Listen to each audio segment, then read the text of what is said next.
आप लोगों ने ध्यान दिया हो अगर गणित की जो खोज है, वैसे तो बहुत सारी चीजें थी जो अंग्रेजों के आने के बाद छुपा दी गई, क्वाड्रेटिक इक्वेशन हो, अलजेब्रा हो, ट्रिग्नोमेट्री हो, ये सारी चीजें, मगर एक ऐसी चीज है जो कमोबेश सभी लोग मानते हैं, चलो ये तो मान ही लेते हैं कि भारत ने दिया।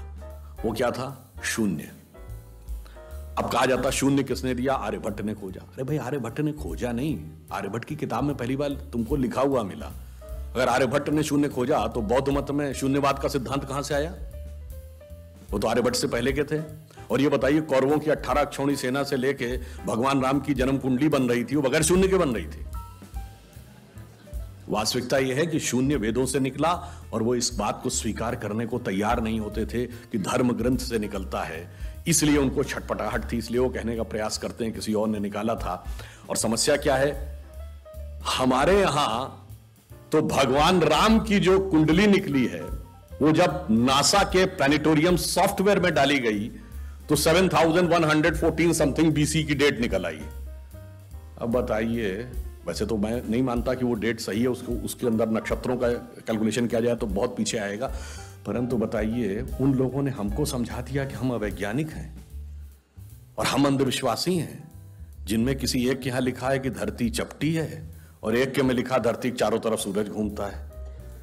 और ऐसे महान ज्ञानदेव पाड़े लोगों ने हम लोगों को समझा दिया कि हम अनसाइंटिफिक थे और धरती को चपटी और धरती को इस सौरमंडल का केंद्र कहने वाले लोग वैज्ञानिक थे।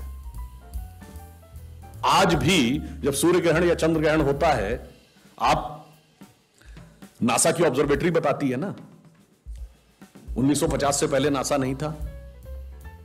आप जाके पूछिए गांव में कोने में बैठे हुए किसी पंडित से, कहिए पंडित जी पंचांग में देख के बताओ सूर्य ग्रहण कब है, और जो वो हमारा पंचांग बताता है और जो नासा की ऑब्जर्वेटरी बताती है, कभी उसमें दिन तो छोड़िए घंटे और मिनट का भी अंतर देखा है?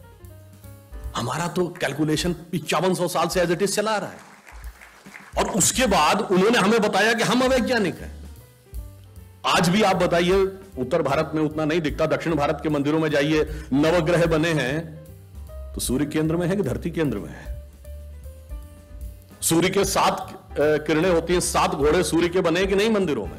अब बताइए, ऐसा हमारे दिमागों में भर दिया जाता है। हम सब ने, हम लोगों ने भी विज्ञान में पढ़ा कि सबसे पहले 9 ग्रहों की खोज किसने की? केपलर ने। Kepler's law of planetary motion. हम सब ने, जिसने फिजिक्स पढ़ी होगी 10वीं 11वीं 12वीं में, कभी न कभी Kepler's law of planetary motion पढ़े होंगे कि केपलर ने सबसे पहले बताया कि 9 ग्रह होते हैं। अब ये बताइए, इधर जब हम पूजा करते हैं तो पंडित जी हाथ में जल ले क्या बोलते हैं? ब्रह्मा मुरारी त्रिपुरांतकारी भानु शशि भूमि सुतो बुधश्च और गुरुश्च शुक्रः शनि राहु केतु सर्वे ग्रहा शांति करो भवन्तु। अब ये 9 ग्रहों के नाम केपलर बताए थे कि पंडित जी बताए हैं? और हजारों साल से बता रहे हैं। और उसमें मजे की बात यह है कि मंगल के लिए भूमि सुत यानी भूमि का बेटा, धरती का बेटा शब्द है। या अब जाके साइंस ने यह कन्फर्म किया है कुछ समय पहले कि एक थ्योरी है कि कभी एक जमाने में बहुत बड़ा एस्टेरॉयड टकराया था कि धरती से, और धरती का एक टुकड़ा अलग हो गया था, वही टुकड़ा बाद में मंगल बन गया और भूमि सुत हमारे यहां लिखा हुआ मंगल के पर्यायवाची में भूमि नंदन भूमि सुत जैसे शब्द हैं। अब आप देखिए क्या वैज्ञानिकता है और कैसे उसको इसमें सम्मिलित किया गया। मैंने क्यों बताया? हमारे यहां विज्ञान और धर्म इस कदर एक मत है कि ये उनकी बुद्धि परप्लेक्स्ड हो जाती है कि कैसे हो सकता है।